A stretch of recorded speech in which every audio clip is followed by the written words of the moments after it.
Fala, crianças, hoje a gente vai falar sobre Richard Wyckoff. Wyckoff ele trabalhou em corretora de Nova York, final de 1800, começo de 1900. E lá, quando ele trabalhava lá, ele identificou padrões que os grandes fundos de investimentos usavam quando eles queriam acumular ou distribuir as ações específicas.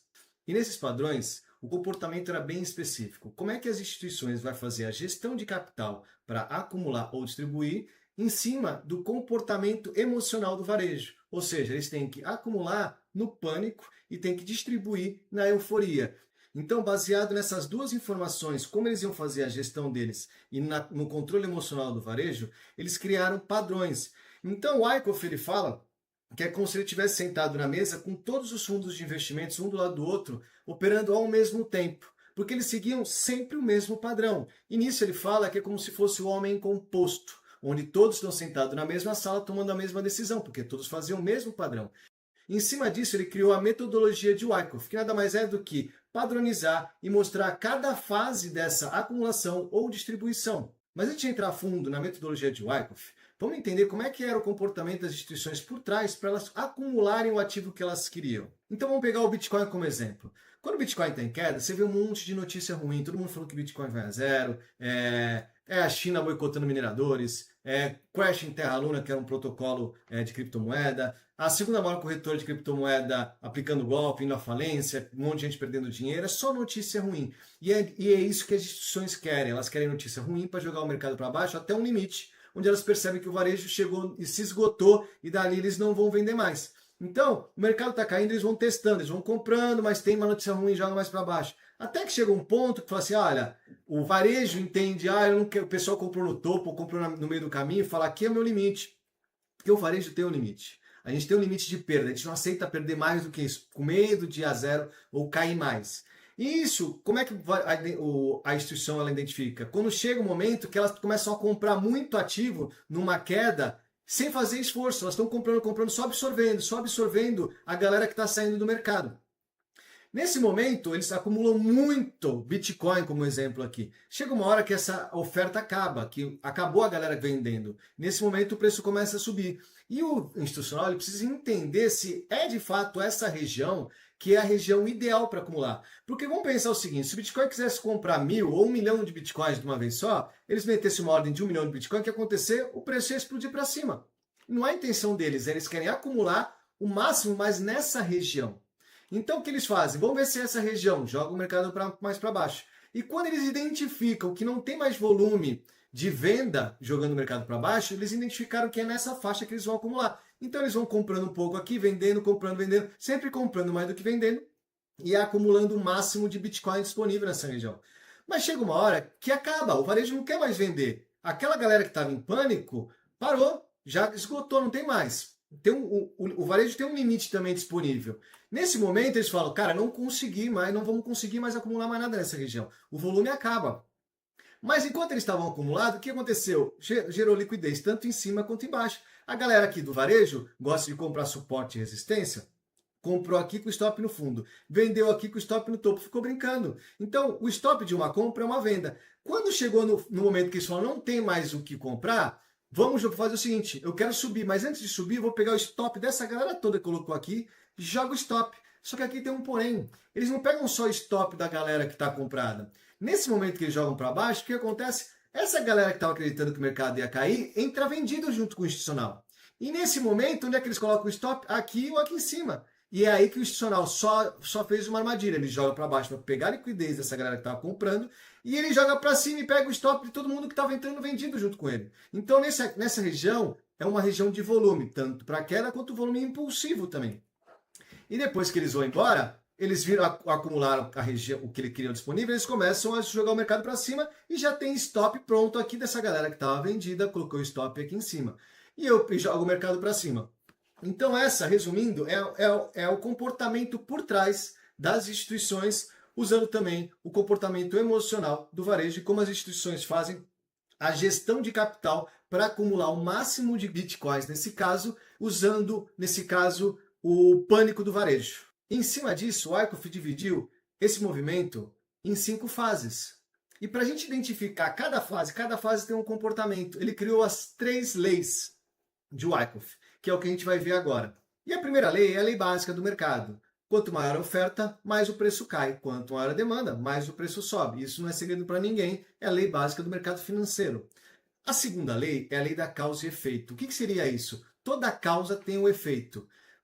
Qual é a causa? Acumulação e distribuição. Quando tem uma acumulação, qual é o efeito? É o preço subir. Quando tem uma distribuição, qual é o efeito? O preço cair.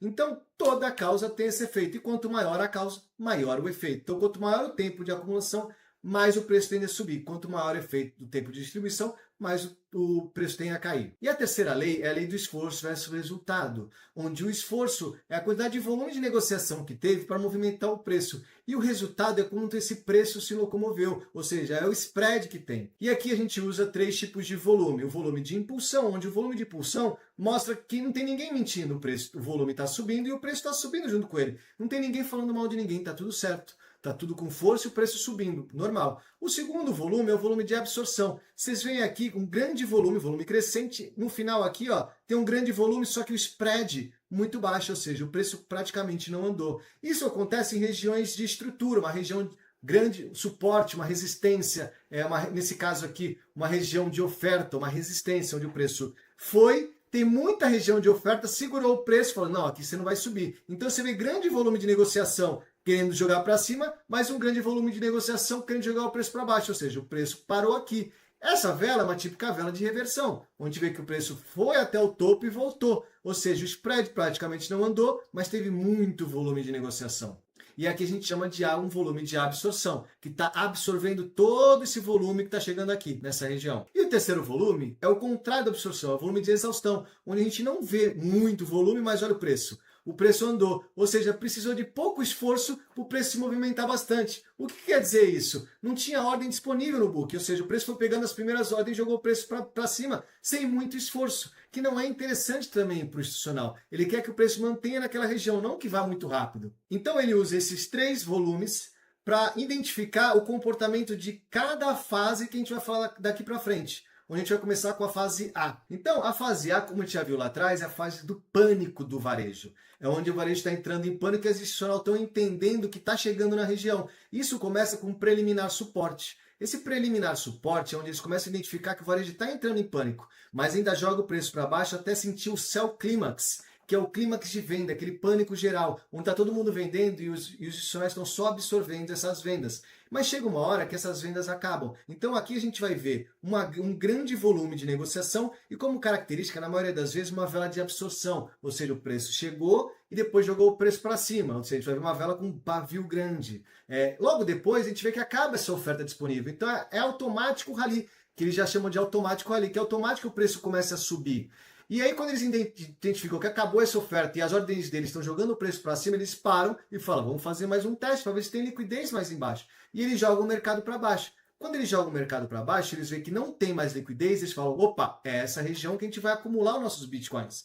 E aqui a gente fecha a fase A, que ela tem como objetivo principal identificar o quê? A fase de acumulação, a região de acumulação, que eles chamam de Trade Range, que é a TR. Então o objetivo principal da fase A é identificar a TR, tá? Depois vem a fase B. A fase B é a causa. Então, é a causa, é a região onde eles vão acumular os bitcoins, onde eles vão comprar aqui embaixo, vender lá em cima, eles vão identificando. Então, ela tem como característica inicial grande volatilidade e grande volume de negociação, porque o varejo ainda está em pânico, ainda está naquela região onde o varejo está desesperado, acredito que o mercado vai cair mais, então eles estão só absorvendo tudo isso. Mas vai chegar uma hora que não tem mais ninguém querendo vender. Isso pode demorar, se for num gráfico de M1, pode demorar 1 minuto, se for num gráfico de diário, pode demorar meses. Pode ser um gráfico semanal. Mas chega uma hora que o varejo parou naquela região e não aceita mais vender os bitcoins dele. Isso eles vão identificando. Então, uma característica da fase B é que depois que começou com alta volatilidade e alto volume, o volume tende a cair. Então, o volume na fase B ele é decrescente. Uma outra característica que tem é que a fase B, na maioria das vezes, ele é maior do que a fase A. E é a causa que a gente está falando, que é onde está acumulando. Então, costuma ser uma região, uma fase maior do que a fase A. Isso é o comportamento da acumulação, beleza? Quando acaba esse volume, quando o institucional entende que acabou aquele volume, o que eles fazem? que é aquele exemplo que a gente já falou lá atrás. Ele joga o mercado para baixo para pegar o stop de todo mundo, onde eles capturam todo mundo e a gente chama de spring, onde também é uma característica de um alto volume. E esse volume às vezes pode não ser só na captura de fundo, mas lembra que eu falei que o varejo também entra em queda? O volume também pode ser no movimento de volta, onde o preço joga o mercado para cima. Só que o varejo, só que o institucional, ele não para por aí. Ele quer entender se não tem mais liquidez lá embaixo. Para isso, o que ele faz? Ele faz um teste. Então, ele pegou a captura de todo mundo, mas vamos ver se não tem realmente mais liquidez lá embaixo. E ele joga o mercado para baixo. E aí vem o teste. Esse teste ele tem que ter duas características para validar o comportamento e tudo o que aconteceu, ou seja, finalizar a acumulação, a região aqui máxima. E as duas características o teste tem que ser sem volume, ou seja, um volume bem menor do que o spring, né? Ou que o volume de volta, de retorno para a TR, o volume do teste tem que ser menor e ele não pode vir abaixo do fundo do spring. Isso são características. Se o mercado descer com volume, vai mostrar para nós o quê? Que tem mais liquidez embaixo, ou seja, pode jogar o preço para baixo e a TR, e eles identificarem que a TR deles, que é a região de acumulação, seja mais embaixo. Quando eles identificam que o teste veio sem volume, não tem mais liquidez, aí sim eles continuam validando e o mercado tende a subir. Qual uma das características que eu vejo importantes para a gente validar quando está na TR e que de fato o preço tende a subir? Eu traço uma POC. Essa POC eu traço do SC até o Spring, que é a faixa de negociação, onde tem bastante negociação de preço. Então, quando o preço tem força suficiente para romper essa POC, está mostrando mais uma peça no quebra-cabeça que de fato a acumulação está dando certo. E aí vem a fase D, e nessa fase D já está mostrando que a demanda está no comando. E aí vem a fase E, onde ele já sai da TR, já pega aquele stop geral que a gente estava falando, e mostra a força da demanda, ou seja, aqui quem tinha que entrar, entrou. A região que o Wyckoff mais gosta de entrar é essa aqui, é o LPS. Essa região aqui, por que é essa região? Porque já validou todas as peças do quebra-cabeça. Tá? Eu gosto de entrar aqui e aqui, nessas três regiões, no Spring, no Test e no LPS. O Spring é mais arriscada, porque a gente só tem a fase A e fase B validando. Na fase C, que é o Spring, que é essa captura final, é o terceiro gatilho, é a terceira fase que a gente tem, ou seja, a gente não tem todas as peças do quebra-cabeça. A fase D, depois que rompe essa região da POC, já é mais uma peça do quebra-cabeça. A fase E é aquela fase que, de fato isso é uma acumulação. Então essa entrada aqui é mais segura. Nem sempre ela vai ser o melhor risco-retorno, mas ela é mais segura. Então quando você for buscar uma entrada aqui, você tem que pegar, dependendo do tempo gráfico, ou um Wyckoff nessa região, ou uma captura de liquidez que ele vem buscar aqui.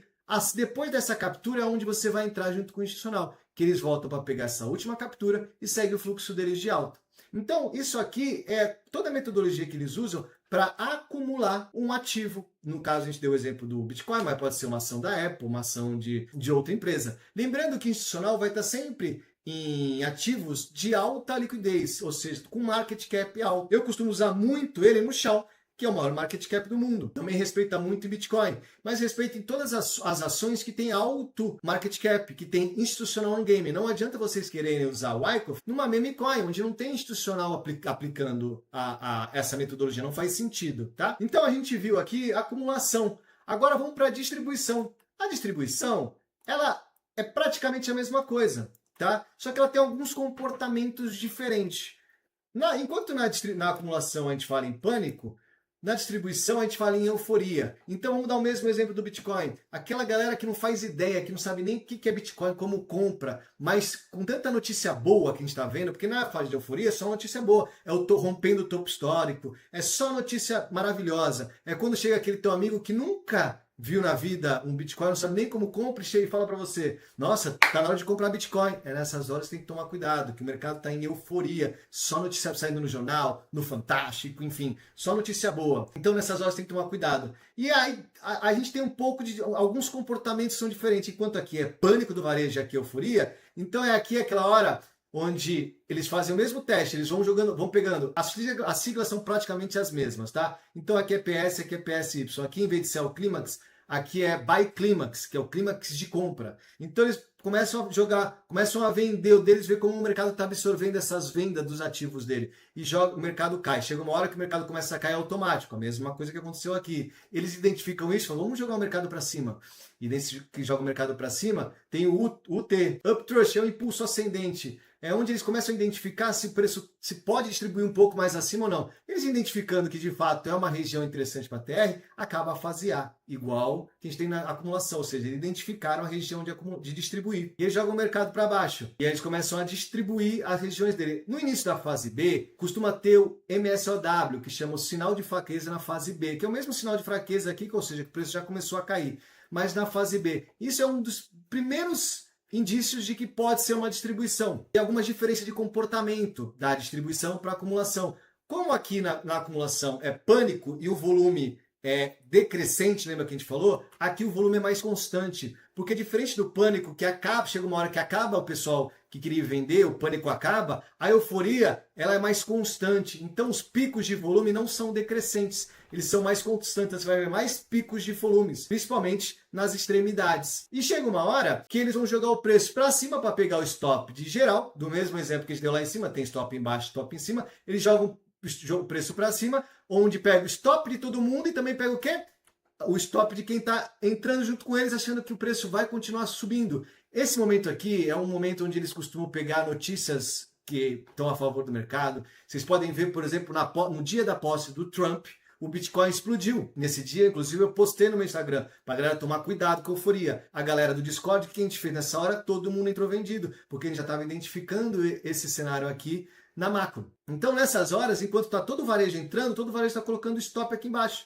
Eles jogam para cima, pegam o stop de todo mundo, voltam e jogam o mercado para baixo, pegam o stop de todo mundo. O que eles fazem? Não contentes, eles vão fazer o quê? Eles vão fazer a mesma coisa que eles fazem na acumulação. Eles fazem um teste para saber se não tem mais liquidez em cima. Identificando essa aqui sem volume e com preço abaixo do UTAD, que é o Uptrust After Distribution, ou seja, aquele golpe final, eles vindo que o teste não vai acima do Uptrust, eles falam, é aqui que está tudo certo. É aqui que a gente vai acabar a nossa distribuição, joga o mercado para baixo. Mais uma vez, uma das coisas que eu mais uso é a POC. Essa POC, do mesmo jeito que eu marco na acumulação, eu marco na distribuição, que é, eu pego ela do BC, que é o início da distribuição nesse caso, até a captura final. Então eu traço essa POC. Quando o preço rompe abaixo dessa POC, ela me dá mais uma dica de que de fato essa distribuição está acontecendo. E volto a dizer a mesma coisa. Aí de resto aqui, a fase D é onde a gente já percebe que a oferta está no comando, a demanda está perdendo força, e a fase E é aquela fase que a gente fala, cara, é oferta mesmo no comando, validou toda a nossa distribuição,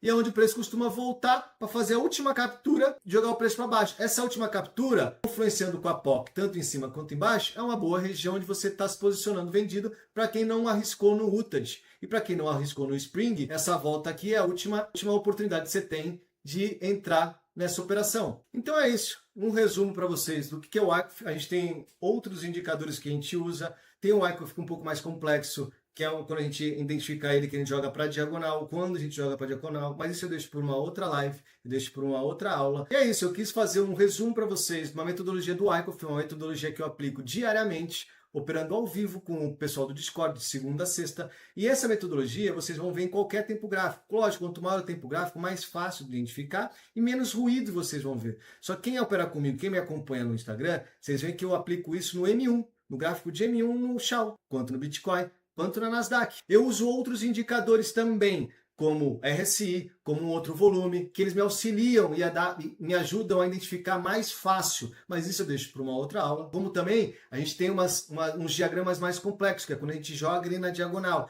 tanto numa acumulação quanto na distribuição. E a gente também tem a reacumulação, a redistribuição. Quando é que a gente identifica, quando é que a gente pensa que é uma distribuição, mas ele está fazendo uma reacumulação e o preço vai continuar subindo. Mas isso eu deixo para uma outra live, para uma outra aula, e aí a gente entra um pouco mais profundo em outras partes de Wyckoff. O que eu quis mostrar para vocês aqui é um resumo de como Wyckoff aplica isso na prática, e vocês vão ver isso diariamente nos ativos que vocês operam. Lembrando que tem que ser ativo com market cap alto, senão não faz sentido vocês perderem tempo, tá bom? Então, se vocês gostaram desse vídeo, deixa o like aqui, deixa o comentário, compartilha com os amigos que gostam desse tipo de conteúdo. Quem sabe mais para frente eu faço um outro vídeo com as partes mais complexas, um pouco mais ajuste fino, como é que eu aplico isso na prática, eu dou uns exemplos práticos para vocês e quais indicadores extras que fazem eu ter uma assertividade muito maior. Então a gente consegue também ir em cada fase e mais minucioso